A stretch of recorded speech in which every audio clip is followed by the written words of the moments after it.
एक सुंदर कांड म्हटल्याबरोबर अमरावतीमध्ये पाऊस सुरू झाला. अमरावतीमध्ये पाऊस सुरू झाला आणि उद्धव ठाकरेनं रामरक्षा मुंबईत म्हटली तर पाऊस बंद झाला.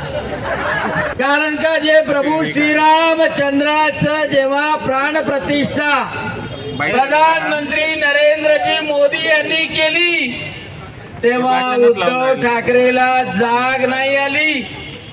उद्धव ठाकरे नाही गेले मंदिरात, आमंत्रण पाठवून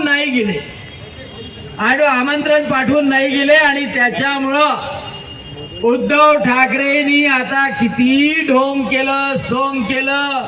राम रक्षा सत्तेसाठी जनाब होणारे उद्धव ठाकरे, सत्तेसाठी हिरवी चादर पांघरणारे उद्धव ठाकरे, पुन्हा त्यांना भगव्याची आठवण झाली. सगळं सफाचट झालं, लोक सोडून गेले, वडिलांचा आशीर्वाद संपला आणि आता त्यांना भगवा आठवायला लागला. आणि म्हणून उद्धव ठाकरे तुम्हाला प्रभू श्रीरामचंद्रही माफ करणार नाही आणि हिंदू जनता सुद्धा माफ करणार नाही, एवढं लक्षात ठेवा.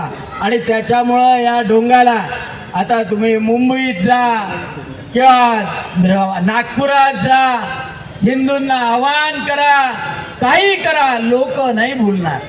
कारण का एक वेळा हिरवी चादर तुम्ही अंगावर घेतली, त्या अंगावर घेतल्यानंतर तुम्ही जनाबासारखे वागायला लागले आणि पोरालाही तसंच वागायला लावलं. अरे तुमचे पॅम्पलेट उर्दूमध्ये काढले तुम्ही आणि म्हणून कुठं फेडाले पाप. आणि म्हणून आता उद्धव ठाकरेंनी राम राम करत घरी बसावं. राम राम करत जर घरी बसलं तरच त्यांना शेवटचा मार्ग चांगला दिसल. निश्चितच उद्धव ठाकरेला सद्बुद्धी मिळाली पाहिजे, राम राम करायची संधी दिली पाहिजे. आणि म्हणून आज सुंदरकांड ठेवलं. आणि सुंदरकांडचा परिणामही असा का वरुण राजाही